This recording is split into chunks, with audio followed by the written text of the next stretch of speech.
Tov. Today is Sotah Daf Vav, Sotah 6. So today's Daf Yomi, we're going to start Vav Amud Aleph around 8 lines from the top, where the Gemara is commenting on the line from the Mishnah, that the Mishnah had said that if the woman is accused of being a Sotah, and then her husband dies, that she does chalitza but not yibum, meaning to say she does not marry her husband's brother, which would have been the law of yibum. But instead she removes the shoe from her husband's brother and spits on the floor, and that's the process called chalitza, and the marriage is terminated. So Gemara says, Rava Amar Kava Chomer. Rava says that we're going to know what's the reason why she does not do yibum. It's a kavachomer argument. If she's going to be prohibited to a man who had previously been permitted to her, i.e. her husband, then for sure she will become prohibited to her husband's brother, who had been prohibited to her. Remember, yibum is a situation where an Isser Erva, somebody who had been prohibited to, becomes a mitzvah. But in this case, the Rabbi says, Kavachomer, she should not be allowed to be with her husband's brother. Abai questions Rabbi's logic, because he says, let's say you have a Kohen Gadol, let's say you have a high priest who married a widow, which he's not allowed to, who mace, and then he died, and he has a brother who's a regular Kohen.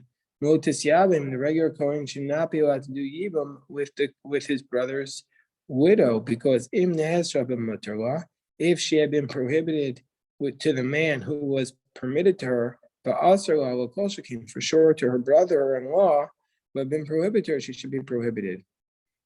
Mara says, well, this doesn't even make sense. Nasra, what do you mean if she had been prohibited? She still remained prohibited to her husband, the Kohen Gadol. And Mutarla, Asarla, why do you say that he had been permitted to her? The Kohen Gadol was prohibited for her to marry. Ella, so this is what Abaye's response was. Ashes Kohen Shenansa, let's say you have the wife of a Kohen who was sexually assaulted, then if Rahman al that happened, she's not allowed to be with her husband, the Kohen. And then he died, and he has a brother, even though he's the brother of a Kohen, but because his father had married somebody who wasn't allowed to, then that Kohen is a halal, the offspring is halal, and he loses his kahuna, lotus yabim. He's not allowed to do yibum. And we should say that he shouldn't be allowed to do yibum on the basis of imnes rabbi mutarla, if she had become prohibited to her husband who had initially been permitted to her, for sure she should become prohibited to her husband's brother who had always been prohibited to her. And so therefore that's going to be the kavachomer to the case of the Sotah woman. If she'll become prohibited to her husband, for sure she'll become prohibited to her husband's brother. Gemara says, no, that's not going to be a good argument, because ones b'Yisrael mishra shari. Because the reason is that an ones b'Yisrael is going to be permitted, that a woman who is Rahman al assaulted will be permitted to a regular Israelite. So the Kavachomer breaks down because there's no prohibition with respect to this second brother. The prohibition of the ones was only on the Kohen, but not on his brother, because his brother's not a Kohen. Okay, so now we come to the Mishnah on Vav Amud Aleph. The first Mishnah talked about the fact that since the woman was accused of the adultery, if her husband was a Kohen, she cannot eat the sacred kahuna food called the truma. But in this case, it's only temporary until she drinks the bitter waters. But now our Mishnah is going to give examples of where she's prohibited to eat the truma forever.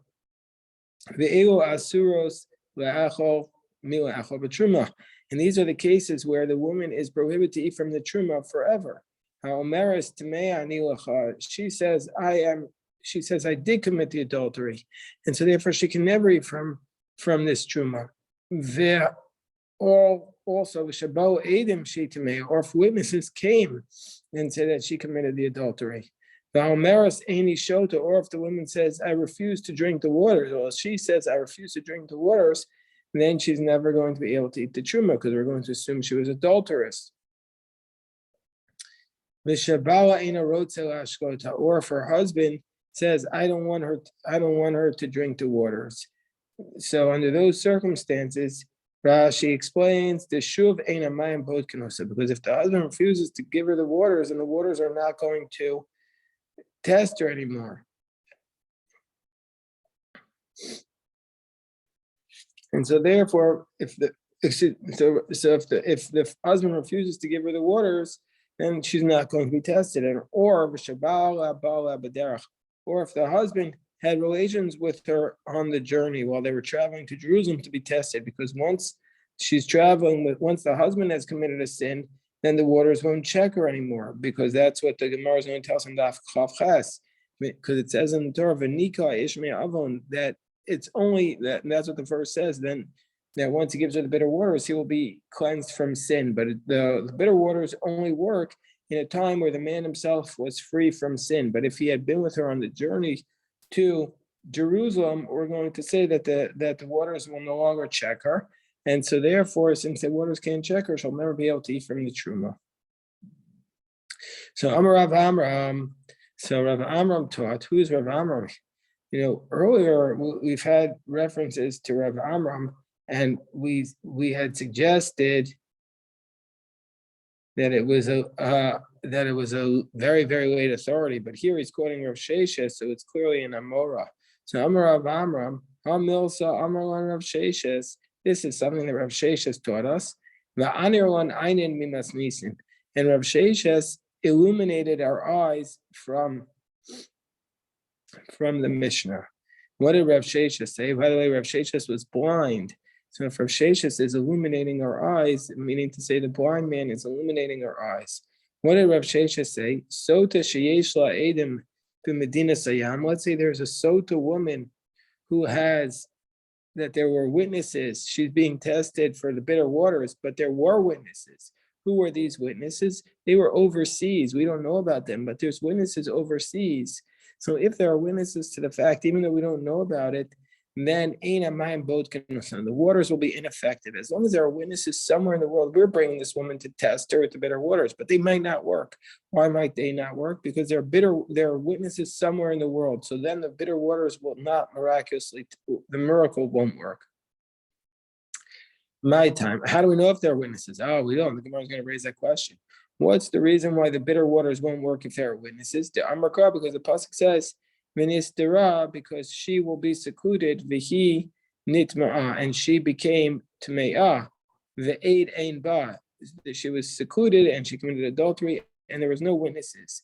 Deleka diyadaba, that there is no witnesses that knows about this case. Lafuke ha, that excludes such a case. Da'ika diyadaba, that there are witnesses.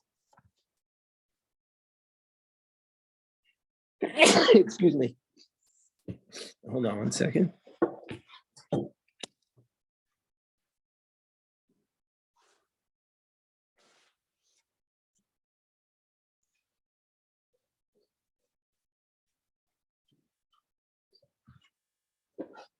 To exclude this case, because in this case there are witnesses that do indeed know about her, and so therefore the bitter waters won't check her. And so that's Rav Sheshes' point, that if there are witnesses anywhere in the world, the bitter waters will be ineffective. And he proved it to us from our Mishnah, and he illuminated our eyes from our Mishnah, because what does our Mishnah say? That the witnesses came and said she had committed adultery. That's what it says. If the witnesses come and say she committed adultery, the bitter waters won't check her. And now Rav Sheshes says, the asu edim amos, when in fact did these witnesses come? If you want to say the witnesses came before she drank the bitter waters, well then zonahi, well then she's a zona. If you want to say the witnesses came before she drank the bitter waters, then she's a zona. So it must be, when did the witnesses come?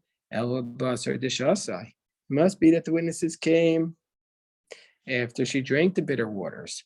So when we say that this woman can never eat truma, when did she come? When did the witnesses come? They came after she drank the bitter waters.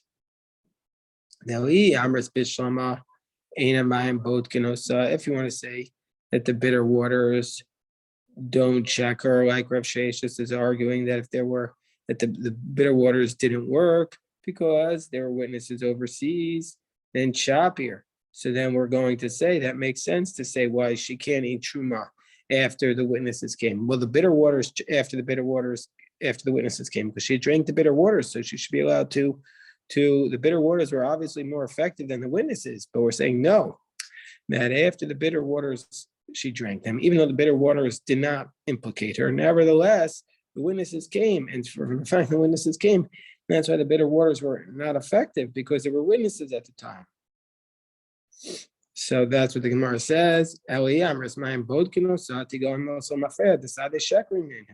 If there were, then we would argue that these are false witnesses. So therefore, must be that these witnesses were false, and so therefore it's clear that the waters didn't work. So Amalei Rav Yosef says no, that's not a proof. So we can always argue that the waters do in fact check her. But in this case, why did the waters not work? Because Zechus Tola, that the reason why the waters didn't work is because there's a couple of reasons why the waters might not work. One might have been because there were witnesses overseas. That's what Rav Sheshis was arguing. But there's another reason why the waters that wouldn't work. If she had merits, she had her own zechuyos, merits, let's say she gave a lot of charity, for example, then the bitter waters would not work immediately. They would be toa. They would suspend her judgment. What's the nature of, and so therefore it's possible that the bitter waters didn't work, and now the witnesses come, and now we'll know she can't eat the truma. So what's the dispute between Rav Sheshis and Rav Yosef? What's the nature of the dispute? That this position of Rebbe that she'll waste away if she has a merit to protect her, then even if she was adulterous, she won't die right away from the bitter waters, but she'll just waste away. The Tanan, like we learned in the Mishnah on Chav Gimel Amud Beis, that we're going to learn in this Mishnah, or Kaf Beis and Beis later on. The Rebbe Omer is Chus Toa b'mayim amarim ve'inu yoledes ve'inu mishabechas. Let's say she has a merit. Let's say she gave a lot of charity, for example. And then the bitter waters won't kill her right away, and she won't be able to give birth right away, and she won't get better. She will be wasting away. And in the end, she'll die from that death, but it'll take a while. So that's the position of Rebbe. So therefore, even if she has a merit, she won't die right away. So Rav Sheshis, Savar, Bein Rebbe, Bein Rabbanan, Have Misnavna.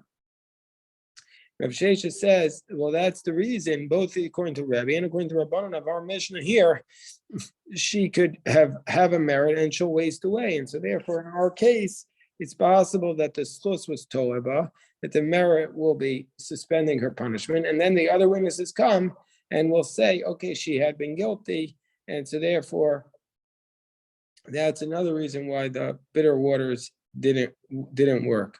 But the Rav Yosef suffered, or Rebbe having misnamna, or Rabbanan will having misnamna. But the Rav Yosef says, according to Rebbe, she would waste away if she had a merit. According to Rabbanan, no, he didn't. We don't hold like that idea. And so, therefore, from the fact that she didn't die, that's proof that she wasn't guilty. And so, therefore, if these witnesses come, now we're going to say you're obviously false witnesses because the bitter waters would have tested her and found her guilty. So Masav Rav Sheshis. So the Gemara says Masav Rav Shimi challenges Rav Shiva Bar Ashi. So the Gemara challenges Rav Sheshis' position. Again, what was Rav Sheshis' position? Rav Sheshis' position was that in a circumstance where there are witnesses overseas, the witnesses' testimony, the bitter waters won't test her. Hold on 1 second, excuse me.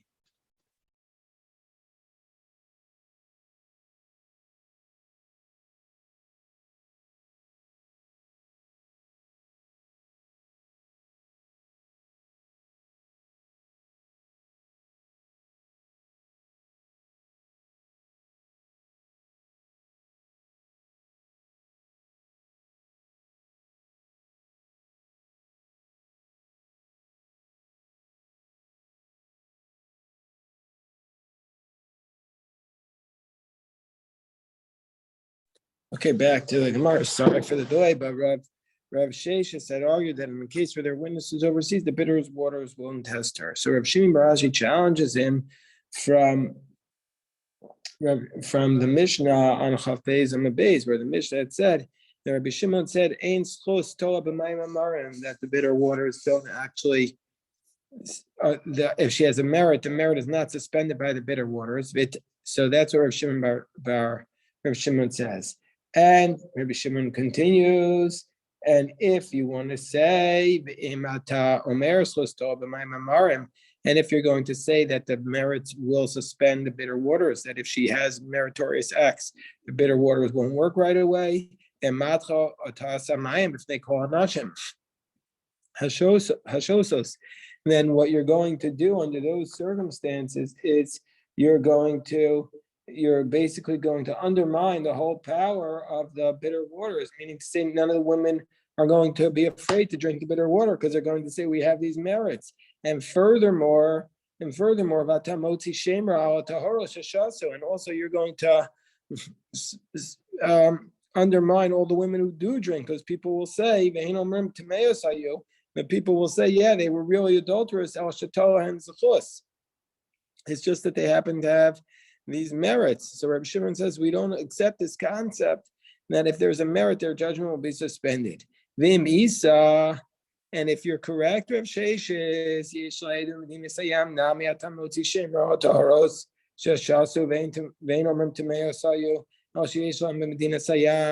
and so he says, so Rav Shimon is questioning Rav Sheshes, if you're correct, there's another problem. Rabbi Shimon should say it shouldn't work because this will undermine that the people will say that the reason why the bitter waters didn't implicate her is because there were witnesses overseas, and these witnesses overseas therefore canceled out the potency of the bitter waters because they don't work if there are witnesses to the fact. So the Gemara says, well, Rabbi Shimon said, so Rav Sheshes will respond, well, Rabbi Shimon Kamrat, you're challenging me from Rabbi Shimon's positions, who says that if you're going to say that if there's other evidence, the bitter waters won't work. Rabbi Shimon, yeah, he says, yeah, I agree with you. According to Rabbi Shimon, who says that if there's a merit, her judgment is suspended. Also, Rabbi Shimon would say, since Rabbi Shimon says if there's a merit, he doesn't accept that to say that the judgment is suspended. He also wouldn't accept the fact that if there are witnesses, the bitter waters don't work. But I'm saying my position according to the Rabbanan, not according to Rabbi Shimon. So Rav also challenges Rav Shesh's position that if there are witnesses, the bitter waters don't work because it says because we're going to learn in the Mishnah on Chaf Beis and Beis that there are certain women Sotah women who they are carbon mincha, that the Sotah woman has to bring what's called the mincha kanos, the mincha of the jealousy, but sometimes before she goes to bring the mincha, it's going to be burnt and under the altar, and to say it can't be brought because it's no longer a recognizable sacrifice. So these are the cases where the mincha is burned. What are those cases? We're on top of Vav on the base, the 6b, the cases where the mincha is burned. Let's say the woman says, actually, she admits it before they bring the mincha. they put the carbon mincha in the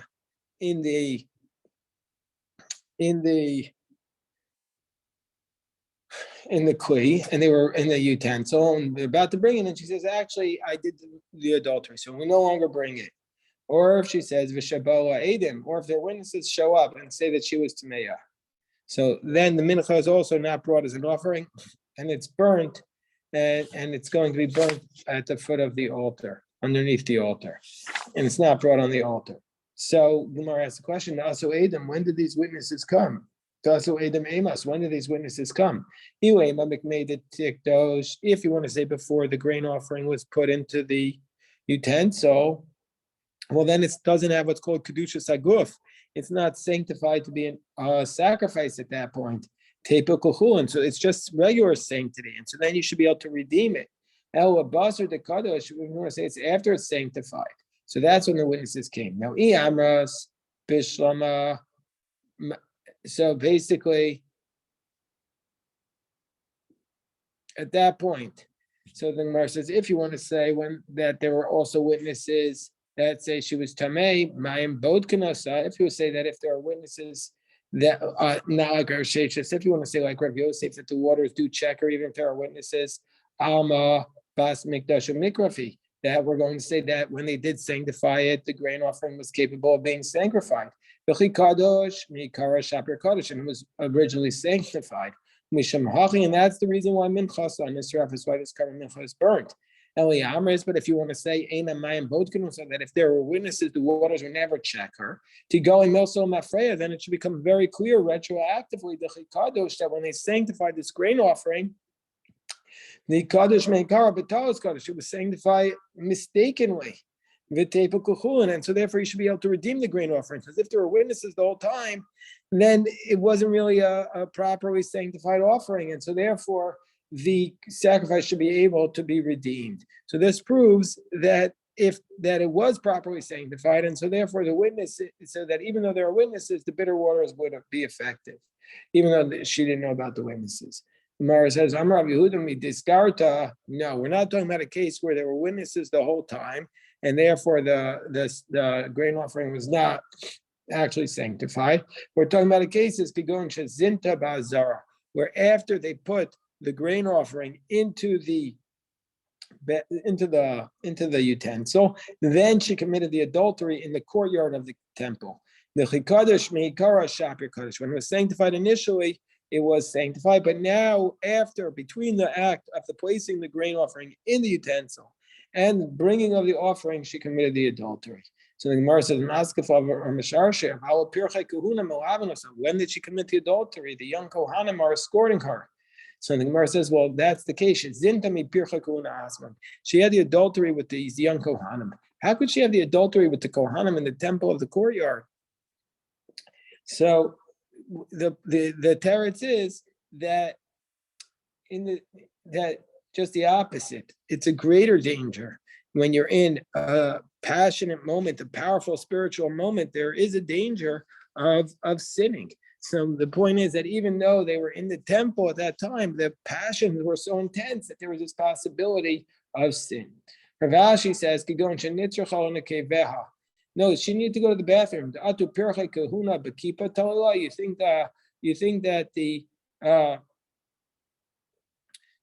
You think that they were hanging over her head? There was a moment they had it. She went to the bathroom. She slipped out. There was a moment. Or as it says elsewhere, I forgot the exact citation. The Gemara tells us that there's the male rooster will always find the hen. You know, if somebody wants chas v'shalom to sin, they'll always find a way to do it. Rav Papa Amar Olam Kedamar Meikara, like it was initially that, meaning to say, like we said from the beginning, that we're talking about a case where the witnesses came, the witnesses came and said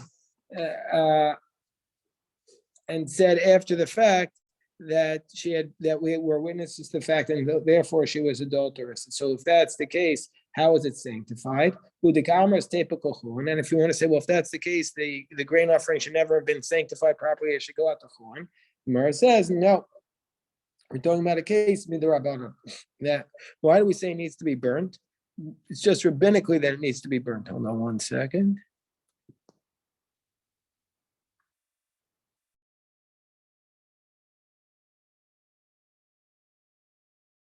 Meaning to say, yeah, you're saying that it should be able to be redeemed because rabbinically, because really when they had sanctified it, they had sanctified it under mistaken circumstances because the witnesses would have rendered it ineffective. You're saying yes, we're saying yes, it wasn't sanctified, but we anyway require it to be burnt, gezerah, as of a decree, shema yomrum, because otherwise we're going to say that maybe people will say motzia mikli sharis l'chol, that even though it was sanctified in the utensil, we could still redeem it and make it non-sacred, that it wasn't kedushas haguf. So Masav Rav Mari challenges this answer of Rav Papa that we're only burning this mincha rabbinically after it was sanctified improperly, because we have the case of the Brisa, nitmeis minchasa ad shelo kacha b'kli. Let's say her garment mincha became tamei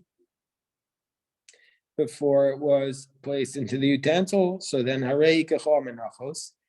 Then it's like all other grain offerings who became tamei before they were placed in the clay. V'tifta, and it could be redeemed and brought out to churun. Mishakacha b'kli, but once it was had the sanctity of kedusha saguf, it was sanctified an utensil. Harei kechol menachos v'tisarif. It's like every other mincha and has to be burnt. Kidesh kometz. Let's say the Kohen took out the kometz from it. He sanctified the kometz and he put the kometz into a kli shares. So in the Korban Mincha, there's 4 avodos, and these 4 avodos, these 4 services parallel the avodah of an animal. So corresponding to the shlita, we're going to say there is the separation of the chometz. Corresponding to receiving of the blood, there's the placing of the chometz in a second holy utensil, and then there's the corresponding to the bringing of the blood.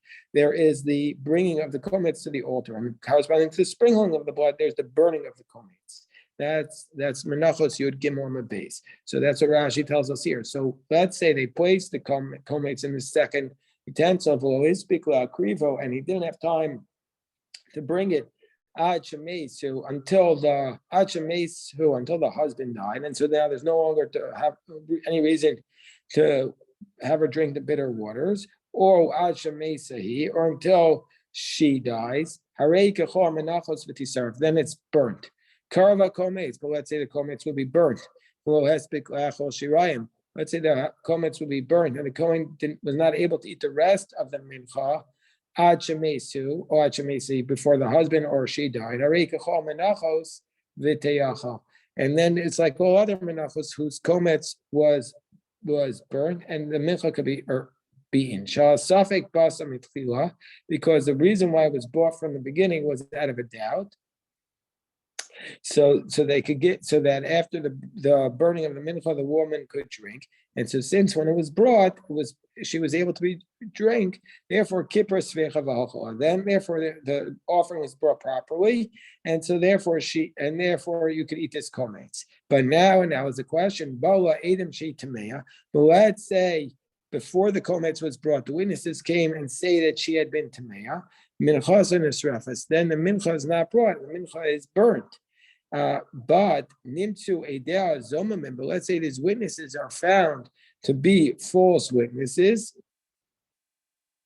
That they say that these other witnesses were with us. Then we're going to say minchas chulin, that her mincha is chulin, and so therefore there's no sanctity at all, and so therefore everything was done in mistake. So we see from here that in a circumstance where these witnesses who had been, the witnesses say that the witnesses come and say that these witnesses who testified that she was adulterous were false witnesses, we're going to say that the mincha is going to be chulin under those circumstances. And we don't make a gezerah say that, once it was, and burn it anyway because it was sanctified in a klisharis. And so if you're saying, Rav Papa, that you would burn it out of a rabbinic decree because people might say it goes from a klishares to chulin, then they should burn in this case. So the Gemara's response is Edim Zomim Kamrav. So you're talking about Edim Zomim, about these false witnesses. That's such an unusual thing. The Gemara in Bava Kama calls that a chiddush, an unusual law. It goes against the regular laws of the Torah. Edim Zomim Kola Islu. Edim Zomim has everybody knows about it. It's an unusual case. We don't have to be concerned that people think that goes from a klishares to chulin, that goes from what's sanctified to chulin. And Tanya Kavasi the Rav Sheshes. The Gemara says they have a brisa like Rav Sheshes. Again, what does Rav Sheshes say? That if the witnesses on the other end of the world, the bitter waters were not effective. What is it? Tahora.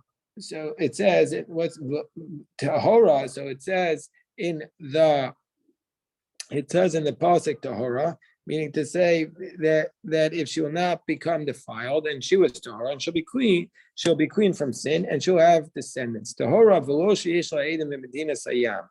And that he has a pasuk. The pasuk says Tahora, not from like Rav Sheshes said. Rav Sheshes said it's on the basis of the Eidem Ba. It says Tahora, meaning there were no witnesses overseas. Tahora v'lo shetal to zechus, and she was Tahora, and there was no zechus to prevent the punishment. And when it says he v'lo sheyisu v'yinula, and what does it mean to say that this Sotah will be saved?